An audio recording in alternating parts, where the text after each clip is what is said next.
प्रविश्य लोकान् कर्मचितान् ब्राह्मणः निर्वेदमाया नास्य कृतः कृतेन तद्विज्ञानार्थं स गुरुमेवाभिगच्छेत् समिपाणिः श्रोत्रियं ब्रह्मनिष्ठम्। गुरु उपसदन यानी गुरु के पास शुद्ध ध्येय के साथ जाना। मनुष्य जीवन का यह निर्णय सबसे महत्व का क्षण होता है, क्योंकि शुद्ध ध्येय, सही ध्येय, शुद्ध आचरण, गुरु की सेवा करने की अभिलाषा, गुरु के समक्ष अपने अहंकार का समर्पण और विनम्रता महान ज्ञान की संभावनाओं के द्वार खोल देती है। क्या है वो महान ज्ञान जिसे पाने का आवाहन प्राचीन ऋषि सदियों से करते आ रहे हैं? क्या था प्रजापति का वह कथन जिसे विचारक प्रजापति का ज्ञान का घोषणा पत्र कहते हैं? असुरगण की जय, असुरगण की जय, गणाध्यक्ष विरोचन की जय, गणाध्यक्ष विरोचन की जय।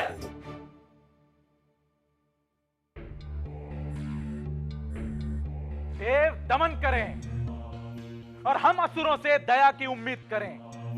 वे छल करें और हमसे न्याय की उम्मीद करें। वे हमारे पूरों को ध्वस्त करें और हमसे शांत रहने की उम्मीद करें। देवता असुरों की हत्या पर हत्या किए जाए, वो हमें बार बार युद्ध के लिए ललकारें और हमसे वे युद्ध की उम्मीद ना करें। क्या यह संभव है? असुर गणाध्यक्ष विरोचन की जय।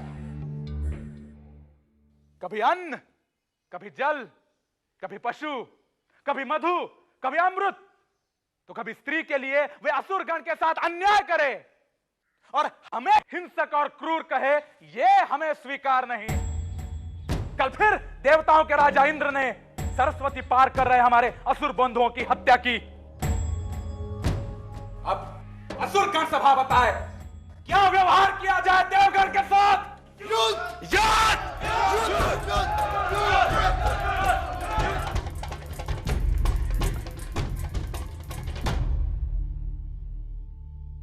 विजय की अभिलाषा में उन्मत्त असुरगण पहले युद्ध को जीतने का रहस्य तो जाने। मरने मारने के लिए उन्मत्त असुरगण पहले अमृतत्व का रहस्य तो जाने। शुक्राचार्य, गणसभा को जो भी कहना है साफ साफ कहें। पहले विनय सीखो विरोचन। क्षमा आचार्य। यही विनय, मर्यादा, शुद्ध ध्येय, युद्ध कामना असुरगण को देवगण से अलग करती है। बात बात पर हिंसा यही तुम्हारे विनाश का कारण होगी। असुरगण यहां युद्ध की आराधना में लगा हुआ है और देवगण वहां सृजन की आराधना और सत्य की खोज में लगा है। इसीलिए युद्ध में असुरगण देवगण से बार बार हारता आया है, क्योंकि हम युद्ध सत्य के लिए नहीं असत्य के लिए करते आए हैं। जो असुरगण युद्ध जीतना ही चाहता है, तो असुरगण पहले उस सत्य को जाने, उस स्वयं को जाने जो शुद्ध है, जो विनाश और मृत्यु, भूख और प्यास से परे है, जो दुख और सुख से परे है। जो उस स्वयं को जान लेता है, वो अपनी सभी कामनाओं को पूरा कर सकता है, अपनी सभी इच्छाओं को पूरा कर सकता है। आचार्य, तो क्या आप उस स्वयं को नहीं जानते? मैं उस स्वयं को जानता हूं, पर उस स्वयं से साक्षात्कार कराने के लिए प्रजापति ही श्रेष्ठ आचार्य हैं। हाँ, तो हम सब चलते हैं प्रजापति के पास। मूर्ख, ज्ञान देना या नहीं देना तुम्हारे नहीं, प्रजापति पर निर्भर करता है। तो हम क्या करें आचार्य? असुरगण में से किसी योग्य गण को प्रजापति के पास भेजा जाए। तो फिर गणाध्यक्ष विरोचन के अलावा और कौन योग्य हो सकता है?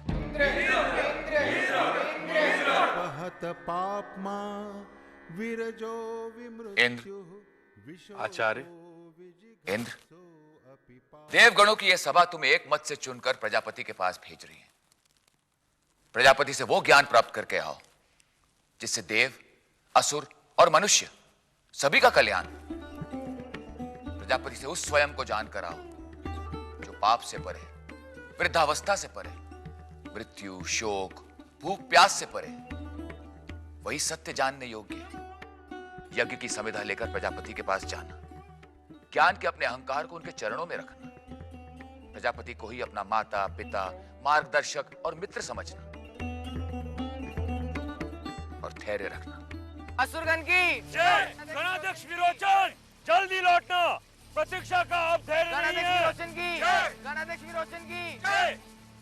इंद्र, देवगण की आशाएं तुम पर टिकी हैं। ज्ञान प्राप्त किए बिना लौटना नहीं।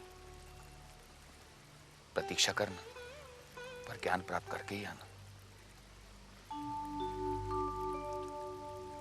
और विरोचन ने समिधा की लकड़ियों के लिए पेड़ से डालियां काट ली। इंद्र ने भूमि पर गिरी लकड़ियों को इकट्ठा कर समिधा बना ली और दोनों समिधा ले प्रजापति के पास पहुंचे। आचार्य, मैं यज्ञ की समिधा ले आया हूं, मुझे अपना शिष्य स्वीकार करें। जाओ, समिधा को अग्नि को समर्पित कराओ। और कुछ देर बाद इंद्र भी समिधा के साथ आचार्य प्रजापति के पास आ पहुंचे। ओह, तो देवताओं का भी आगमन यहां हो चुका है। आचार्य प्रजापति, मैं अपने अज्ञान की, अपनी वासनाओं की समिधा ले आया हूं। इसे ज्ञान और तप की अग्नि में जला मुझे पवित्र करें। जाओ, समिधा को अग्नि को समर्पित करो। तुम यहां भी आधम के देवताओं के प्रतिनिधि। ज्ञान के द्वार सभी के लिए खुले हैं विरोचन। जो योग्य होगा वो ज्ञान ले जाएगा। इस बार मैं तुम्हें जीतने नहीं दूंगा इंद्र। उसका निर्णय योग्यता करेगी।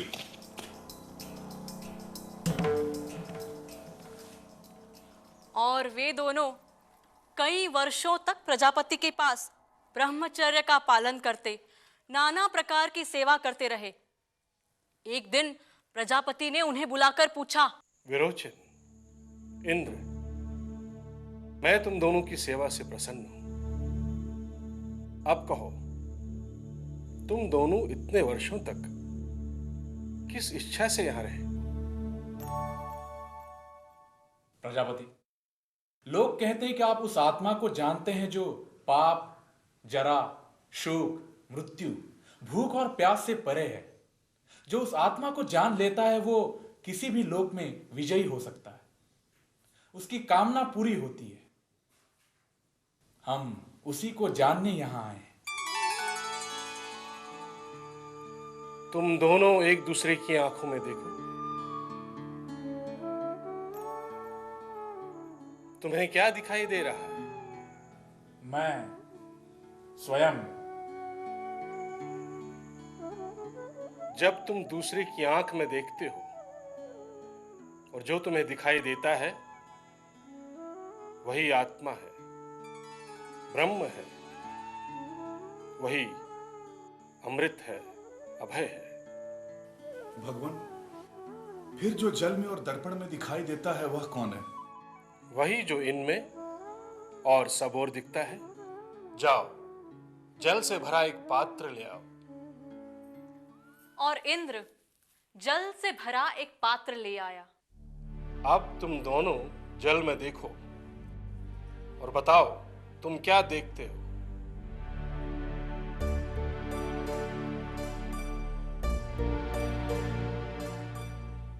हम स्वयं को देख रहे हैं। ज्यों का त्यों, बाल से लेकर नाखून तक। अब तुम दोनों अच्छे वस्त्र पहनकर और अच्छे आभूषण पहनकर आओ और फिर जल में देखकर बताओ तुम क्या देखते हो।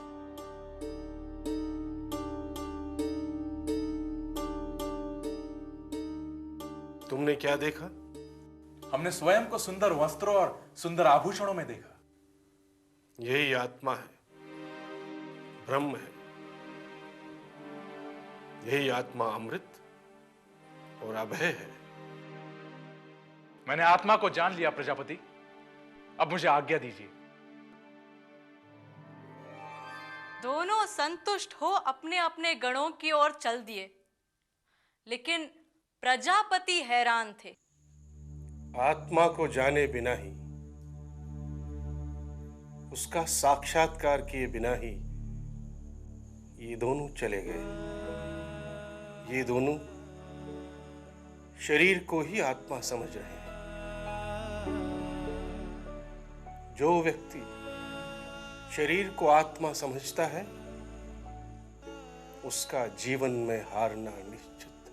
गणाध्यक्ष विरोचन की, असुरगण की, गणाध्यक्ष विरोचन की, असुरगण की, असुरगण की। असुरगण वो जाने जो मैंने जान लिया है। ये शरीर ही आत्मा है, ये शरीर ही सच है। इसलिए इस शरीर का उपभोग करें, इस शरीर के साथ प्रेम करें। जो इस शरीर के सुखों के लिए जीता है, वही इस लोक में और परलोक में, वही इस जन्म में और अगले जन्म में सुख पाता है। असुरगण की, विरोचन की, असुरगण की, गणाध्यक्ष विरोचन की, असुरगण की। शरीर का सुख जिनके लिए एकमात्र उद्देश्य है, वे असुर। इसलिए आज भी यज्ञ न करने वाले, श्रद्धा न रखने वाले, दान न देने वाले को असुर कहते हैं। क्या इंद्र ने भी यही समझा था? यदि यह शरीर ही आत्मा है जो सुंदर अलंकरण पहनने पर सुंदर दिखाई देता है, सुंदर वस्त्र पहनने पर सुशोभित होता है, तो शरीर के अंधा होने पर आत्मा भी अंधा होगा, शरीर के अपंग होने पर आत्मा भी अपंग होगा, शरीर के मरने पर आत्मा भी मरेगा। ऐसे ज्ञान में मुझे कोई सार नहीं दिखाई देता। मल्ला, मुझे वापस उसी तट पर ले चलो। इंद्र, तुम तो संतुष्ट होकर विरोचन के साथ चले गए थे, फिर वापस कैसे आना हुआ? हे भगवान, यदि यह आत्मा ही शरीर है जो सुंदर अलंकरण पहनने पर सुंदर दिखाई देता है, सुंदर वस्त्र धारण करने से सुशोभित होता है, तो शरीर के अंधा होने पर आत्मा भी अंधा होगा, शरीर के अपंग होने पर आत्मा भी अपंग होगा, शरीर के मरने पर आत्मा भी मरेगा। ऐसे ज्ञान में मुझे कोई सार दिखाई नहीं देता भगवान। अब तुम साफ साफ सोचने लगे हो इंद्र। कुछ वर्ष और ब्रह्मचर्य का पालन करो, तब मैं तुम्हें आत्मा का रहस्य बताऊंगा। और इस प्रकार और कुछ वर्षों तक इंद्र प्रजापति के साथ रहा। और एक दिन प्रजापति ने उससे कहा, इंद्र, जो स्वप्न अवस्था में आनंद में विचरण करता है, वही आत्मा है, वही अमृत है, अभय है, ब्रह्म है। और फिर एक बार इंद्र प्रजापति के घर से संतुष्ट होकर लौटा, पर देवगण तक पहुंचने से पहले फिर प्रश्नों से भयभीत हो गया। यह सच है कि स्वप्नावस्था में शरीर अंधा हुआ तो भी आत्मा अंधा नहीं होता, शरीर अपंग हुआ तो भी आत्मा अपंग नहीं होता, शरीर की हत्या हुई तो भी आत्मा की हत्या नहीं होती। पर फिर भी स्वप्न में आत्मा दुखी दिखाई दे सकता है, उसकी हत्या होती दिखाई दे सकती है, वह पीड़ा और भय महसूस कर सकता है। ऐसे ज्ञान में मुझे कोई सार दिखाई नहीं देता। मल्ला, मुझे फिर उसी तट पर ले चलो। इंद्र, तुम वापस क्यों आ गए? यह सच है आचार्य कि स्वप्नावस्था में शरीर अंधा है तो आत्मा अंधा नहीं होता, शरीर अपंग है तो आत्मा अपंग नहीं होता, पर फिर भी स्वप्न में वह पीड़ा भोग सकता है। ऐसे ज्ञान में मुझे कोई सार दिखाई नहीं देता। तुम ठीक ठीक सोच रहे हो इंद्र। कुछ वर्ष यहां और रहो, तब जाकर मैं तुम्हें आत्मा का रहस्य समझाऊंगा। और फिर एक बार इंद्र आत्मा से साक्षात्कार की अभिलाषा से प्रजापति के यहां वर्षों तक रहे। इंद्र, जब एक व्यक्ति गाढ़ी नींद में, प्रगाढ़ निद्रा में, स्वप्न रहित स्थिर चित्त होता है, वही आत्मा है, वही अमृत है, अभय है, वही ब्रह्म है। सपनों के बिना की गाढ़ी नींद में व्यक्ति को न अपना न किसी दूसरे के अस्तित्व का भान होता है। सपनों के बिना भी नींद तो लगभग मृत्यु ही है। ऐसे ज्ञान में मुझे कोई सार दिखाई नहीं देता। बल्ला रुको। इंद्र, तुम कुछ वर्ष और ब्रह्मचर्य का पालन करो, तब जाकर मैं तुम्हारा आत्मा से साक्षात्कार कराऊंगा। और कुछ वर्षों के बाद प्रजापति ने इंद्र का धैर्य और ज्ञान को पाने की अभिलाषा देख उसे वो सत्य बता ही दिया। इंद्र, ये सच है कि ये शरीर नाशवान है, मृत है, पर इसके भीतर अविनाशी अमृत आत्मा है। अशरीरम भावसंतम न प्रिया प्रिय स्पृशतः। ये शरीर पीड़ा, प्रिय अप्रिय, दुख और सुख की अनुभूति करता है। जो आत्मा को शरीर समझता है वो सुख दुख से बच नहीं सकता। जो व्यक्ति शरीर को आत्मा नहीं समझते वे दुख और सुख के परे निकल जाते हैं। यह आकाश अशरीरी है, आकारहीन है। मेघ अशरीरी है, बिजली आकारहीन है। पर मेघ और बिजली कुछ क्षणों के लिए आकार लेते हैं और फिर आकाश में विलीन हो जाते हैं। आकाश वही रहता है, आत्मा वही रहती है, पर शरीर बादलों की तरह बनते हैं और फिर आत्मा में ही विलीन हो जाते हैं। जो यह जान लेते हैं कि वो ये शरीर नहीं है, वे देह मुक्त हो हंसते खेलते आनंद में रमण करते हैं। वे जानते हैं कि आत्मा शरीर नहीं है, पर आत्मा शरीर से कुछ समय के लिए बंधा हुआ सा लगता है, जैसे बैल एक गाड़ी से। देवों, जब तुम आकाश की ओर देखते हो तो कौन देखता है? देखती आंखें हैं, पर देखने वाला आत्मा है। जब तुम सुनते हो तो सुनते कान हैं, पर सुनने वाला आत्मा है। जब तुम सूंघते हो तो सूंघता नाक है, पर सूंघने वाला आत्मा है। इसलिए देवों, इंद्रियां केवल उपकरण हैं। इसलिए आत्मा की उपासना करो, शरीर की नहीं, इंद्रियों की नहीं। क्या उपनिषद के ऋषियों का चिंतन शरीर के विरोध में है, या वो चिंतन एक ऐसे समाज का है जहां वृहद समाज शरीरोन्मुख सिर्फ शरीर के लिए जी रहा है, जहां एक और समाज का एक हिस्सा शरीर के सुख के लिए एक से एक प्रयास कर रहा है और एक हिस्सा भूख से लड़ रहा है? क्या असुरों की हिंसा से ही देवों और असुरों के बीच की असमानता समाप्त होगी? जब वही आत्मा उनमें भी विद्यमान है तो युद्ध क्यों, हिंसा क्यों? एक अभाव में है तो दूसरा दान क्यों नहीं करता? एक अविश्वास में, अश्रद्धा में जी रहा है तो दूसरा विश्वास और श्रद्धा उत्पन्न क्यों नहीं करता? एक घृणा करता है तो दूसरा उस पर प्रेम क्यों नहीं बरसाता? यदि यही यज्ञ है तो हम वह यज्ञ क्यों नहीं करें जिसमें आत्मा की एकात्मता का घोष है?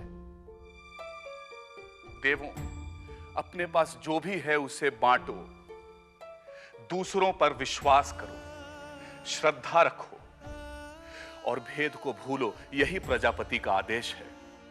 देवों, यह शरीर ही सत्य नहीं है, आत्मा ही सत्य है। यह मैंने गुरु कृपा से जाना है। और यह ज्ञान विद्वान, धनवान, ऐश्वर्यवान या शक्तिवान होने से नहीं जाना जा सकता है।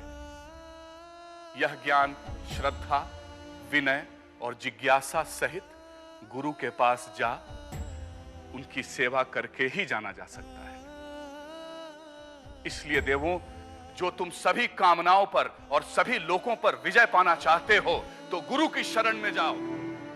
तद्विद्धि प्रणिपातेन परिप्रश्नेन सेवया उपदेक्षन्ति ते ज्ञानम् ज्ञानिनस्तत्त्वदर्शिनः। यह ज्ञान सत्य जानने वाले गुरुओं द्वारा योग्य शिष्यों को दिया जाता है। शिष्यों की जिज्ञासा, समर्पण और सेवा से प्रसन्न हो, गुरु उन्हें यह ज्ञान देते हैं।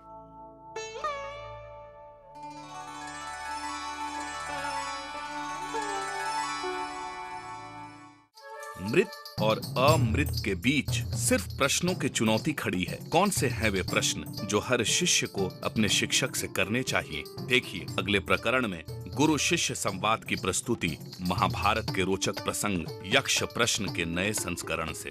यस्य प्रसादात् भवमङ्गलार्था प्रसूत गङ्गोपनिषत् विशुद्धा समर्पयामो गुरुचिन्मयाय भूयात् प्रसन्नः स शिवस्वरूपः भूयात् प्रसन्नः स शिवस्वरूपः भूयात् प्रसन्नः स शिवस्वरूपः।